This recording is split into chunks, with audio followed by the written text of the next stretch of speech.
কথাটা ছেলের মুখে শোনার পর অনিকেতবাবুর মনটা একেবারেই ভালো নেই। ছেলে এমন একটা কথা বলবেন ভাবতেও পারেননি। সুদীর্ঘ চাকুরি জীবনে কোনোদিন অন্যায়ের সাথে আপোস করেননি। আজ তার নিজের ছেলেই তাকে আর ভাবতে পারেননি। ডিনারের টেবিলে কথাটা শোনার পর আর খাবার মুখে তুলতে পারেননি। তবুও মেনে নিতে হয়। বয়স বেড়ে বার্ধক্য এলে ছেলেদের হাতেই সংসারে রাস চলে যায়।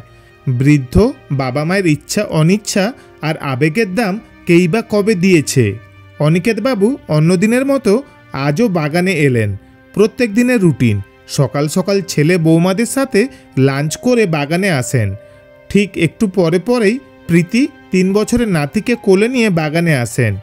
একটু খোলসা করেই বলি, অনিকেতের ছেলে অরণ্য আর বৌমা ডলি কর্পোরেট অফিসে চাকরি করে। সকালে লাঞ্চ করে বের হন। অফিসের থেকে ফিরতে কোনোদিন 7টা, আবার কোনোদিন 8টাও বেজে যায়। অরণ্য ছেলেকে নিয়েই দাদু ঠাকুমা সারাদিন কাটে।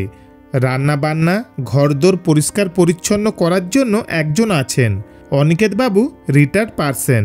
সারাদিন বুড়ো বুড়ির বাগান আর নাতি নিয়েই সময় কাটে। ছোটবেলা থেকেই অনিকেতের গাছপালা বাগান ফুল গাছের প্রতি একটা অন্যরকম নেশা বা ভালোবাসা আছে।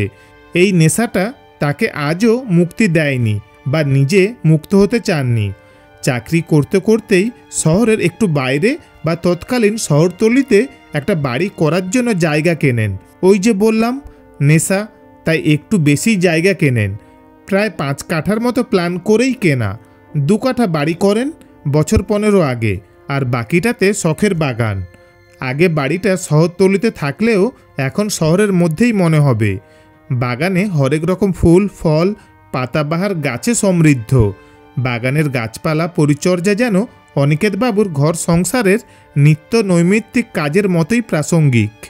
বাগানটাতে ফুল ফল গাছগাছালির মধ্যে তিনি ঘর সংসারের কত বিচিত্র তুলনাই না দেন। বাগানে জুঁই মালতী গোলাপ কাঞ্চন কাঁঠালি চাপা কামিনী কি নেই। কাঁঠালি চাপা লাগানোর সময় অনি বলল, একে এক কোণে দিতে হবে, না হলে ও সবাইকে খেতে না দিয়ে মেরে ফেলবে। প্রীতি বলল, কেন, তোমার কাঁঠালি চাপা বাঘ না ভাল্লুক যে খেয়ে ফেলবে? অনি হো হো করে হেসে বলল, আরে না, ও বড় হলে ছোটদের ঢেকে ফেলবে, অন্যরা রোদ পাবে না। আরেকবার জুঁই গাছটাকে মালতী লতা সম্পূর্ণ ঢেকে দেওয়ার ফলে সে বছর জুঁই সরতে ভালো ফুটল না। অনি বলল, জানো প্রীতি, এরা 2 বোনের ঝগড়াতে অভিমান করে, জুঁই মুখ গোমড়া করে, সব কাজ বন্ধ করে দিয়েছে। এখন এদের মান অভিমান মেটাতে হবে, এদেরকে আলাদা করতে হবে। শীতের মরশুমের রংবাহারি ডালিয়াগুলোকে একটু সম্মান করো, এরা তো বাগানের পরিযায়ী পাখি। প্রীতি শুনে আর বলে, তুমি পারো বটে, বাগানে দোলনা বসা সেট কি নেই? বাগানের শেডের নিচে বা দোলনাতে বসে বাগানের অপরূপ দৃশ্য যেন তার মনের চাওয়া পাওয়া আর পরিশ্রমের প্রকাশ। রিটায়ার্ড করার পর সমস্ত বাগান জুড়েই তার সৃষ্টি, কীর্তি ভালোবাসা ভালো লাগা, এক কথায় প্রাণের পরশ। বাগানের এক কোণের সিমেন্ট বাঁধানো চাতালটাতে চুপচাপ বসে রইলেন। বাগানের এপাশ ওপাশ তাকাতে তাকাতে ভাবলেন, জুঁই মালতী পলাশ গোলাপ, তোদের এই সংসার আর বেশি দিন থাকবে না। আর কটা দিন তোরা মিলেমিশে আনন্দ হইচই চেঁচামেচি ঝগড়াঝাটি করে নে, আমাকে মাপ করিস। চোখের কোণের জল আর চোখে থাকলো না। প্রীতির নজর এড়ালো না। পাশে নাতিকে নিয়ে বসে বললেন, এতটা ভেঙে পড়ো না, ছেলেকে বুঝিয়ে বলো নিশ্চয় না করবে না। অনিকেতবাবু সবই শুনলেন। কিছুক্ষণ চুপ করে থেকে বললেন, দেখি একবার বলে কি হবে কি জানি। রাত্রিবেলায় ডিনারের ছেলে অরণ্য বলল, বাবা তোমাকে টেন্স লাগছে, কি ব্যাপার? শরীর খারাপ টারাপ লাগছে নাকি? খাচ্ছ না, কি ব্যাপার? মা তুমি কিছু জানো, প্লিজ বলবে। মা বললেন, তুই গতকাল তোর বাবাকে বাগান কেটে একটা নতুন বাড়ি করার প্রস্তাব দিয়েছিস, এতেই তোর বাবার মনটা খুব খারাপ, আর কিছুই নয়। বৌমা ডলি বললেন, বাবা আপনার কাছে নতুন বাড়ির চেয়ে ওই বাগানের কটা লতা পাতা আপন হলো? অরণ্য বলল, আমি কথা বলছি তো, তুমি চুপ করো। আচ্ছা বাবা, এ কথাটা তুমি আমাকে বলতে পারো নি?